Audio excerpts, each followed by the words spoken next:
Sa ngalan ng Ama, ng Anak, ng Espiritu Santo. Amen. Sumainyo ang Panginoon. At sumayo. Ang pagliligtas ni Jesus ay para ulang bubuhos sa lahat, mabuti man o masama, na walang tinatalo, kung tinatanggal at niligtas ng Diyos ang lahat sa libutan. Sikapin din natin tanggapin ng lahat ng tao bilang kaloob ng Diyos. Pinagdiriwang natin ngayon ang linggo ng mga migrante at pambansang araw ng pamandalayan. Ingatan nawa sila ng Diyos sa tuwina at maparang ang kanilang kalungkutan at paundilan sa pamilya. Panalangin natin manatili silang tapat sa kayamanan ng tradisyong Pilipino at may bahagi rin nila ang pananampalatayang Kristiyano sa lahat ng kanilang nasa kasalamuha sa ibang lahat. Mga kapatid, upang tayo maging marapat sa ating banal na pagdiriwang, aminin natin ang ating mga kasalanan. Inaamin ko Sa makapangyarihang Diyos at sa inyo mga kapatid, na lupa akong nagkasala sa isip, sa salita at sa gawa at sa aking pagkukulang. Kaya isinasamo ko sa mahal na Birhen Maria, sa lahat ng mga anghel at mga banal, at sa inyo mga kapatid, na ako'y ipanalangin sa Panginoon ating Diyos. kawan tayo ng mapangyarihang Diyos, patawarin tayo sa ating mga kasalanan at patubayan tayo sa buhay na walang hanggan. Amen.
Manalangin tayo. Ama namin makapangyarihan, ang iyong pinakadakilang magagawa ay magpatawad ang iyong naging kakilala ng pagkakapal. Padaluin mo sa amin ang walang kumpay na ang kaganang ko sa amin nilaan upang sa pagkakamit namin sa pagkakampigay, kami gawin mo kasalo sa pinagkaloob mo sa kalangitan sa pamagitan ng Kristo sa Espiritu Santo, magpasawalang hanggan. Amen. Magsiupo na po ang lahat at pakinggan natin ang pagpapahayag ng salita ng Diyos.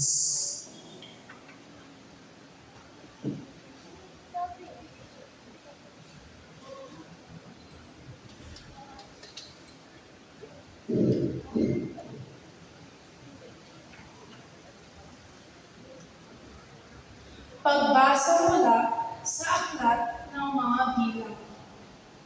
Noong mga araw na iyon, ang Panginoon ay bumaba sa anyo ng ulap at kinausap na si Moises. Ang 70 matatanda ay pinahagilhan niya ng Espiritu, tulad ng ibinigay niya kay Moises. Sila'y napuspos ng kapangyarihan at nagpahayag noon, ngunit hindi na sila nila inulit. May naiwang 2 matandang lalaki sa kampamento. Eldad ang pangalan ng isa at Yaong isa'y medad. Tinawag silang kasama ang 70, ngunit hindi sumama. Gayunman, binahilingan din sila ng Espiritu ng Panginoon, kaya sila nagpahayag na noon. Nakita pala sila ng isang binata at pagtakbo nito nagpunta kay Moises. Sinabi niya, sina Eldad at Medad ay nagpapahayag sa kampo. Dahil dito, sinabi ni Josue na anak ni Nun at katulong ni Moises, bakit di ninyo nila sinawayin? Ngunit sinabi ni Moises, nangangamba ko bang ako'y mabawasan ng karangalan? Mas gusto kong lang maging propeta ang lahat ng Israelita at mapuspos ng Espiritu ng Panginoon. Ang salita ng Diyos. Salamat sa Diyos. Ating kabutihan lugod ay nasa loobin ng Diyos. Ating kabutihan lugod ay nasa loobin ng Diyos. Ang batas ng Panginoon ay batas ng walang hanggan. Ito'y utos na ang tulad sa tao ay bagong buhay. Ang kanyang mga batas ay magpagtitiwalaan. Nagbibigay ng kanino sa pahal ang kaisipan. Ating kabutihan lugod ay nasa loobin ng Diyos. Ang paggalang sa buong ay marapat at mabuti. Isang banal na tungkulin na iiral ng parating. Pati mga hatong biyaya, matuwid na pagkawala. Kapag siya ang matol, ang pasya ay may bantay. Ating kabutihan lugod ay nasa loobin ng Diyos. Ang utos mo, Panginoon, sa ilingin mo at ay maroon kang timpala kapag aking ang sinusunod. Walang taong puhuna sa gawa ng hindi ako. Kaya ako ay ligtas sa lihim na gawa ko. Ating kabutihan lugod ay nasa loobin ng Diyos. Ang lingkod mo ay ligtas sa hayag ng kasalanan. At huwag mo kong ikutulog na ako ay pagharian. Mamumuhay ako ganap na wala ng kapintasan. Ako'y lubos na lalaya sa kuko ng kasalanan. Ating kabutihan lugod ay nasa loobin ng Diyos.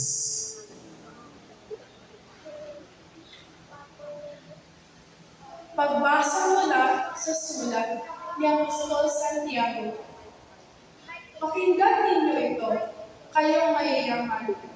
Tumangis kayo at humagulgol dahil sa mga kapighatiang darating sa inyo. Bulog ang inyong mga kayamanan at kinain na ng tama ang inyong mga damit. Kinain na ng kalawang ang inyong luto at pilak. At ang kalawang tufo ang magiging katibayan laban sa inyo at parang apoy na umubos sa inyong laman. Iyan ang kaya naman ang inutok ninyo para sa mga huling araw. Sumisigaw laban sa inyo ang upa na hindi ninyo ibinigay sa mga lumapas sa inyong kirig. Umabot sa langit sa pandinig ng Panginoong makapangyarihan sa lahat. Ang mga hinaing ng mga ani na inyong inapi. Nagpakalawalan kayo at nagpasarasar dito sa lupa. Nagpatabang kayong parang mga hayop na papatayin. Hinatulan ninyo ang ipinatatay ang mga matuwid. Hindi sila lumaban sa inyo. Ang salita ng Diyos. Salamat sa Diyos. Magsitayo na po ang lahat at bigyan galak namin ang mabuting balita.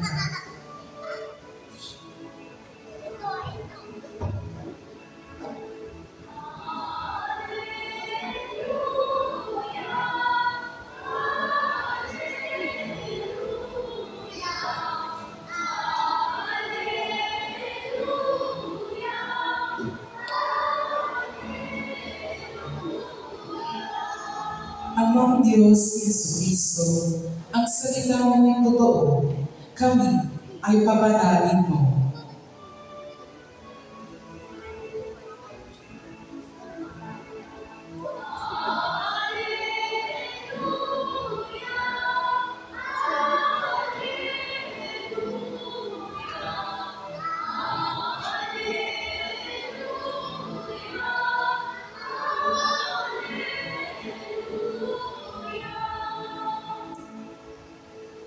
Sumainyo ang Panginoon. At sumayo. Ang mabuting balita ng Panginoon ay San Marcos. Papuri sa iyo, Panginoon. Noong panahon iyon, sinabi kay Jesus ni Juan, Guro, nakita po kami ng isang tao nagpapalaya sa mga demonyo sa pamagitan ng pangalan mo. At pinagbawalan namin, sapat hindi natin siya samahan. Ngunit sinabi ni Jesus, huwag ninyo siyang pabawalan, sa walang tao matapos kumuha ng kapapalagahan sa pangalan mo, ang agad magsasalita ng masama laban sa atin. Sapat ang hindi laban sa atin ay panig sa atin. Siya sabi sa inyo, sino mamamigay sa inyo ng isang basong tubig dahil sa kayo'y kay Kristo ay tiyak na nagkatipalaan. Mabuti pa sa isang tao ang siyang titinan ng isang malaking hilingan bato sa leeg at itapon sa dagat kaysa maging sanhi ng pagkakasala ng isa sa maliit na ito ng nalig sa atin. Kung ang kamay mo ang nagiging sanhi ng pagkakasala, putulin mo, mabuti pa mapunta ka sa langit ng putol ng isang kamay kaysa may dalawang kamay na mahulog ka sa impyerno, sa apoy na hindi mamatay. Kung paano ang nagiging sanhi ng iyong pagkakasala, putulin mo, mabuti pa mapunta ka sa langit ng putol ng isang paa kaysa may dalawang paa na mahulog ka sa impyerno. At kung ang mata mo ang nagiging sanhi ng iyong pagkakasala, lubutin mo, mabuti pa pumasok ka sa karya ng Diyos ng bulan ng isang mata kaysa may dalawang mata na mahulog ka sa impyerno. Doon hindi mamatay ang uod ng pagkain sa kanila at hindi mamatay ang apoy. Ang mabuting balita ng Panginoon. Pinupuri ka namin, Panginoong Jesucristo. Magsiyo na po ang lahat. Magandang hapon po sa ating lahat. Pwede pakibati mga bata, mga kapatid, ang inyong katabi ng isang magandang hapon. Ang sabi sa ating Diyos, meron ba nakinig sa ating mabuting balita mga kapatid? Ang sabi ni Kristo, kapag ang kamay ang nagiging dahilan ng iyong pagkakasala, anong sabi niya sa atin? Putulin mo yung isang kamay, mas mabuti na makarating ka sa langit na yung isa lang yung kamay mo kaysa may dalawa ka, mapunta ka sa impyerno.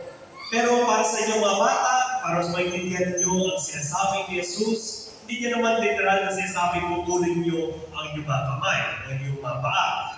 Ang sinasabi niya sa inyo, tingnan ninyo, ano ba ang nagpapatulong sa inyo, makalapit kay Kristo, at ano ang nagpapalayo sa inyo kay Kristo. Sa inyo, mga bata, sa gano'n ninyo, panigurado, isa na sa mga nasa ninyo, ang iyong cellphone. Lahat pa kayo, nakahawak na ng cellphone, mga bata, mga kapatid. Nasa cellphone na yun, kapag hawak ninyo ang cellphone, nautusan pa ba kayo ng inyong mga magulang? Well, naglaro na kayo, ng Minecraft ninyo, ng Roblox ninyo, ng Mobile Legends ninyo. Kapag naglaro kayo, nagagawa ba ninyo, bitawan lang yung cellphone para gawin lang yung dapat gawin? Kunyari, gawin lang yung assignment.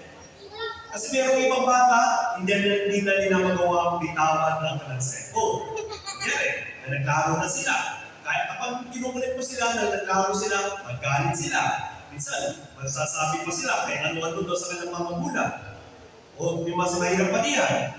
Kapag hawak nila yung cellphone, hindi na nila nagagawa gumawa naman ng assignment. Hindi na sila nag-review para sa kanilang mga exam. Hindi na sila nag-aaral para sa kanila. O minsan, mas mahirap pa. Sa sobrang excited nila doon sa kanilang cellphone, hindi na sila naligo. Hindi na sila nagtututbrush. Pero pa kayo kilala na gano'ng klaseng kaibigan? Sa magsabi sa ng Diyos, mga kapatid, minsan ang mga bagay na nasa atin nagpapalayo sa atin kay Kristo. Pero minsan rin ang inyong cellphone, mga bata, mga kapatid, nakatulong rin sa inyo mapalapit kay Kristo. Paano ba yun? Minsan, siguro ako, kapag nag-Facebook kayo, nakikita ninyo, may mga online mass. O minsan, nakikita ninyo, mga dokumentary, mga natutunan ninyo, mga videos, kung ano yung mga bagay nito. Kaya ganyan rin sa ating buhay, mga bata, mga kapatid. Ang mga bagay na bigay sa inyo ng Diyos, minsan nagpapalapit, minsan nagpapalayo sa atin sa Diyos. Kunyari, para sa maintindihan pa ninyo, ang inyong mga barkada, ang inyong mga kaibigan, nagpapalapit ba o nagpapalayo kay Kristo? Kapag sila na magpatulong sa inyo, na magdasal, magsimba, gumawa ng mabuti, sila ay nagpapalapit sa inyo kay Kristo. Pero kapag tinuturuan niya kayo, gumawa ng karapuhan, kunyari, uwi na kayo dapat. Pero sasabihin niya sa iyo ng iyong kaibigan, ikaw, mamasyal muna tayo, 6 o'clock, 7 o'clock, minsan nag-aalala ng iyong mga magulang. Pero sabi lang sa iyo ng kaibigan, ay huwag mo aalahanin yan, magulang mo lang yan. Parang kung konting pingon lang, okay na yan. Pero sabi sa ating Diyos, mga bata, mga kapatid, tignan mo rin ang iyong mga kaibigan. Sino sa kanila ang nagpapalapit at sino sa kanila ang nagpapalayo kay Kristo. Kaya yan ang imbitasyon sa atin ng Diyos, mga bata, mga kapatid. Ang iyong cellphone, ang iyong social media, ang iyong Facebook, ang iyong mga kaibigan, lahat sila may potensyal. Magpalapit o magpalayo sa atin sa Diyos. Kaya nawa sa pagpapatuloy ng ating pagdirigon ng ating misa, hilingin natin sa Diyos, mga bata, mga kapatid, na turuan niya tayo, makita kung ano yung mga bagay na mas nagpapalapit sa atin sa Diyos. Amen.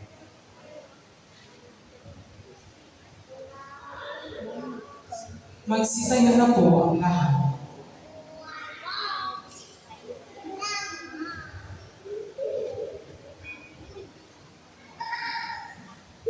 Ipahin natin ang ating pananampalataya. Sumasampalataya po Sa Diyos ang makapangyarihan sa lahat, na may gawa ng langit at lupa. Sumasampalataya ako kay Jesucristo, iisang anak ng Diyos, Panginoon nating lahat. Nagkatawang tao siya na lang ng Espiritu Santo. Ipinanganak ni Santa Maria Virgen. Pinagpakasangit ni Poncio Pilato. Ipinako sa krus na matay inibig. Nanaog sa kinaroroonan ng mga yumao. Na may tatlong araw na buhay na magmuli. Umakyat sa langit. Naluluklog sa kanan ng Diyos ang mga makapangyarihan sa lahat. Doon magmumulang pa rin ito at humupo sa mga buhay at namatay na tao. Sumasampalataya naman ako sa Diyos Espiritu Santo, sa banal na simbahang Katolika, sa kasamahan ng mga banal, sa kapatawaran ng mga kasalanan, sa pagkabuhay na magmuli ng mga matay na tao, at sa buhay na walang hanggan. Amen. taglay ang pagtitiwala, lumapit tayo sa pagpapala ng ating Ama, o mamatamo natin ang grasya tungkol sa pagdago.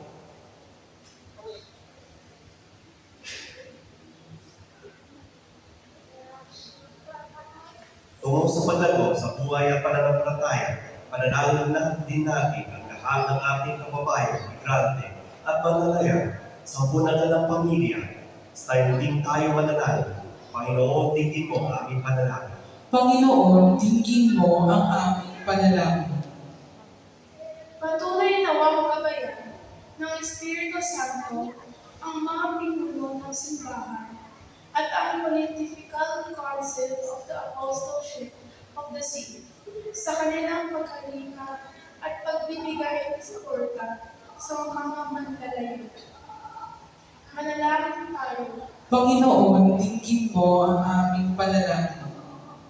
Pangalagaan na po ng pamahalaan ang interes ng mga gagawa at iba pang sektor ng lipunan ng walang pagkiling ang politika.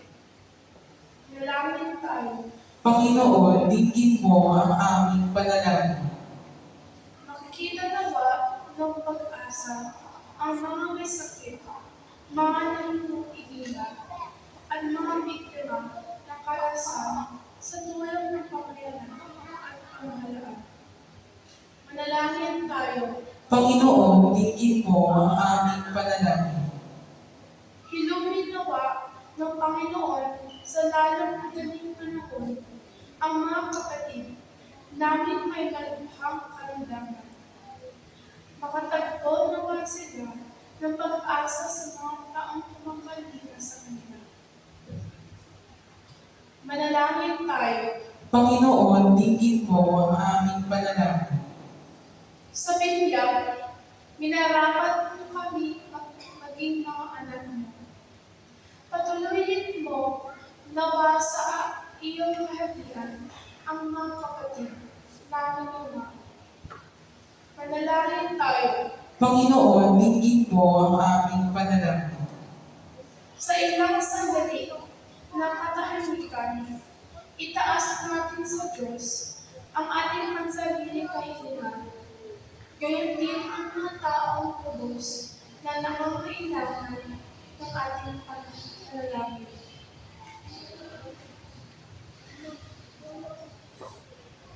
Manalangin tayo.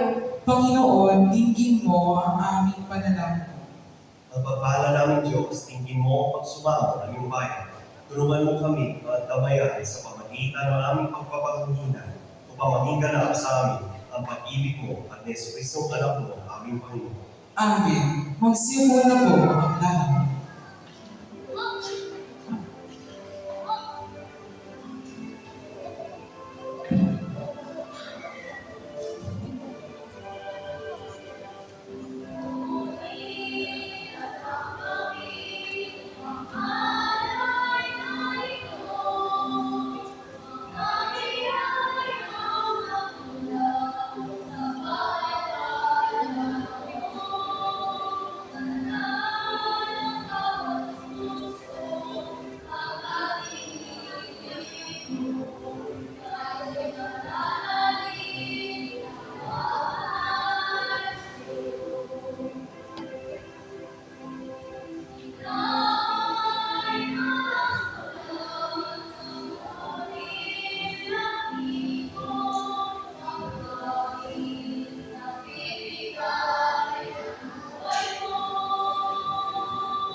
Magsitayo na po ang lahat.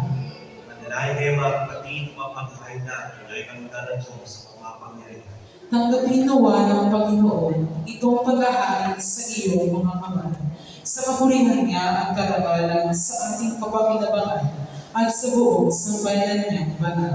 Ang Ama namin lumikha, loobin mo ang kalugod ng aming paghahandog, at ito nawa ay siyang magkaloob ng iyong pagpapala sa amin matapos. Sa pamagitan ng Kristo sa Espiritu Santo, magpasawalang hanggan. Amen. Sumayin mo ang Panginoon. At sumainyo rin. Sa Diyos ang iyong puso't diwa. Itinaas na namin sa Panginoon. Pasalamatan natin ang Panginoon ating Diyos. Marapat na siya'y pasalamatan. Ama namin makapangyarihan, tunay na marapat ay ikaw ang aming pasalamatan.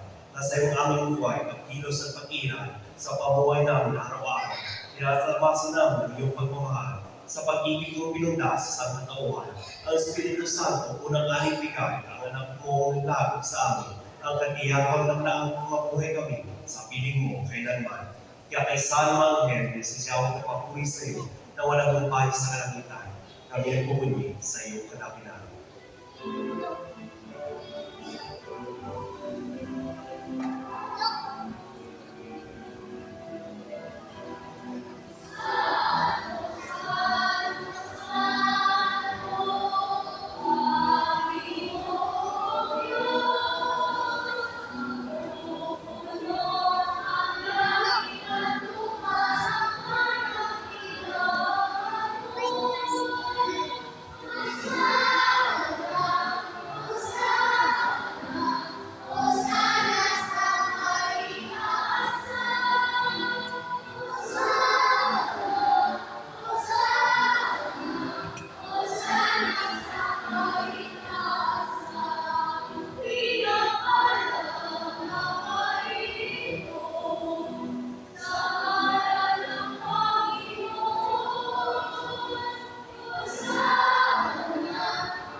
Magsilawid na po ang lahat.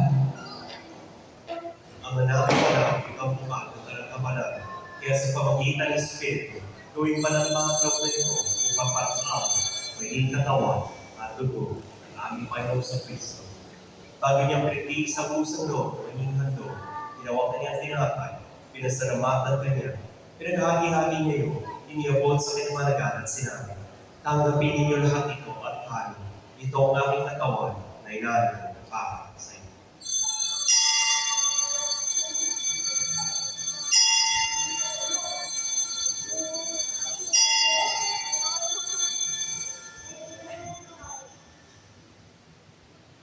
Kaya hindi naman, matapos ang hapunan, ginawa kanyang kalis, ngunit inyong pinasalamatan. Iniabot niyang kalis sa kanyang malaga at sinabi, tanggapin ninyo lahat ito at inumin. Ito ang kalis ng aking dugo, ng bago at walang gamupan. Aking dugo na ibubuhos para sa inyo at para sa lahat, para sa pagpapatawad ng mga kasalanan. Gawin niyo ito sa pag-aalala sa akin.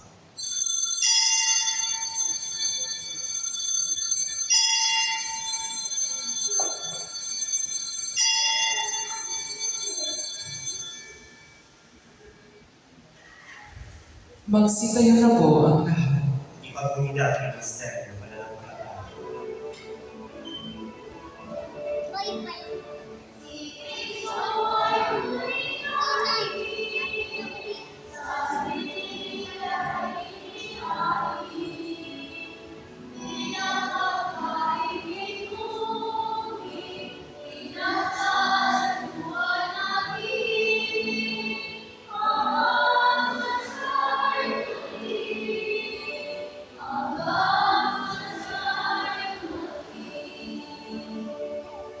Ang mga ginagawa namin ngayon, pinaaral sa pagmatay at muli pagkabuhay nila, kay nangalay namin sa iyo, tinapay ng bigay buhay at ang kalis na nagkakalog ng kaligtasan. Kami nagpapasalamat dahil kami minarapat at tumayo sa harap mo para maglingkod sa iyo.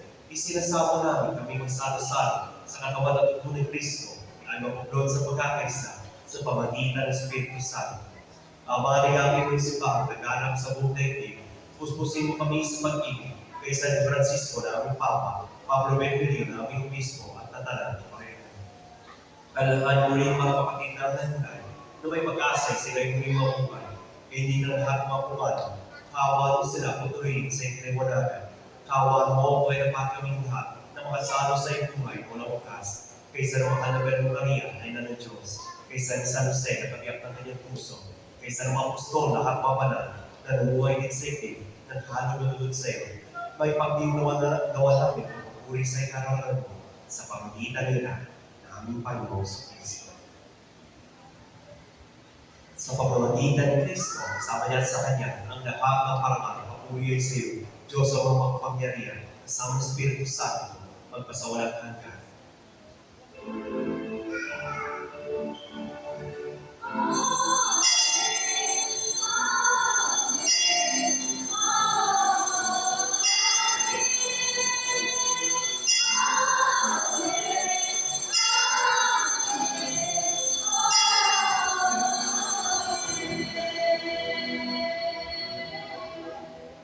Sa talubilin na nakakagaling ito sa puro na siya, wala natin ang Diyos, kaya natin ang pasa.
Hiling namin kumayadya sa lahat ng sama, pagkalooban ng kapayapaan araw-araw, ligtas sa kasalanan at ilayo sa lahat ng kapamakan. Samantalang aming pinananabihan ang kakinalaman ng pagpapahiyan ng tagapagligtas namin sa Yesu Cristo.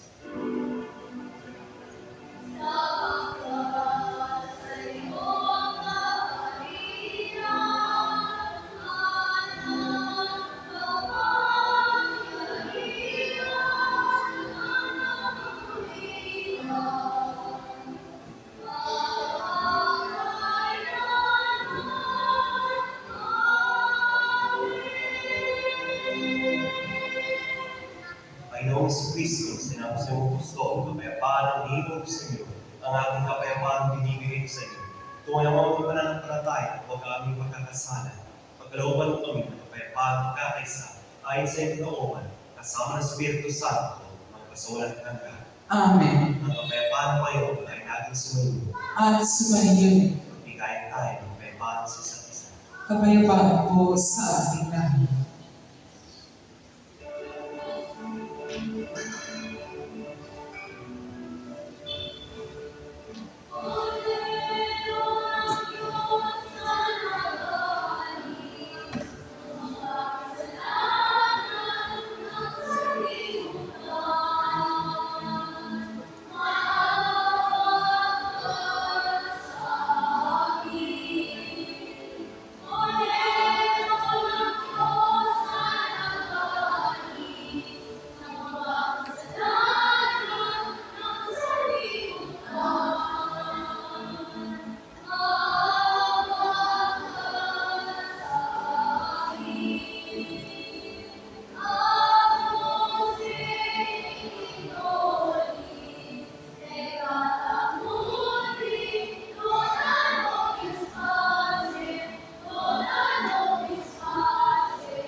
Magsilugod na po ang lahat.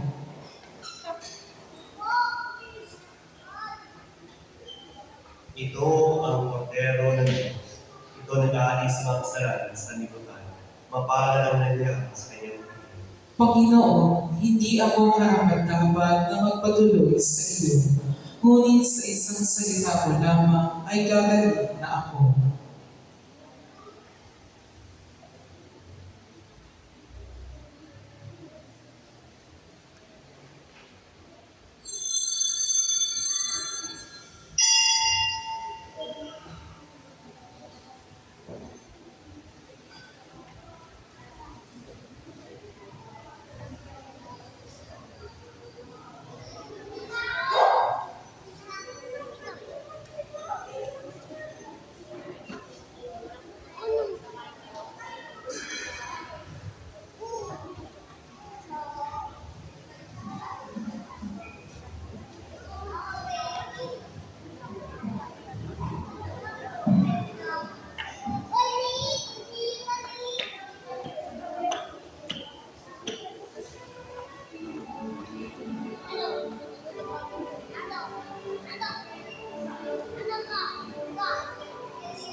Magsitayo na po ang lahat.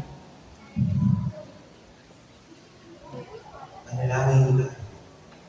Ama namin mapagmahal, ang aming banal na pangginawang ay magdulot nawa ng kagalingan sa aming katawan upang kami magtatambal sa kalwaltian ng aming tinatangkupan sa tiniis na kamatayan na gayong pinahayag sa ganap na pagdiriwang sa pamagitan ng Kristo sa Espiritu Santo ang pasawalang hanggan.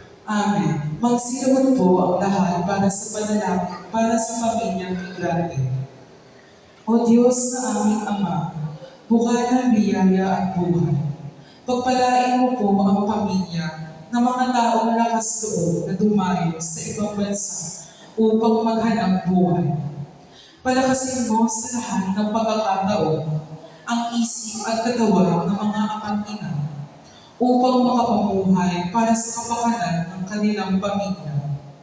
Ang mga ama na haligi at muog ng tahanan, naway maging mabuting buhay ng pagtitiyaga at katapatan para sa kanilang mga anak. Ang mga ina na ilaw ng tahanan, naway lalong mag-ingas sa kanilang mapagkalingang pagmamahal at paghuhubog sa kanilang mga anak. Matagpuan nawa ng mga anak sa kanilang pamilya at tahanan ang isang malibay na haligi at tunay na tanglaw na magsisilbing gabay tungo sa mga buluhang paglago bilang isang tunay na Kristyano. Ang banal mong salita at biyaya ng mga sakramento ay magdulot nawa ng lakas at tuwa sa mga nag-iisa, tanglaw sa mga naghahanap ng pag-unawa, katatagan sa mga naninighati, at tiwala sa nawawalan ng pag-asa. Sa halimbawa ng banal na mag-anak ng Nazaret, ipagkaloob mo na ang mga migranteng manggagawa ay maghatid ng pananampalataya saan man sila naroroon. Maging paaralan ng Ebanghelyo ang bawat tahanan kung saan uusbong ang mga bagong disipulo na maghahasid ng biyaya at tiwala ni Kristo. Hinihiling namin ito sa pamamagitan ni Kristo ang aming Panginoon. Amen. Magsitayo na po ang lahat. Atin pong pinapasalamatan ng ating minamahal na parokya Bika, Reverendo Padre Christian Joseph Hobson, na siyang namuno sa ating Children's Mass ngayong hapon. Maraming salamat po, Father. Maraming salamat rin po sa iyong pakikisa sa ating Children's Mass, lahat ng bata, lahat ng mga magulang na sumuporta dito, at lahat ng mga nag-serve. Palakpakan po natin ang bawat isa.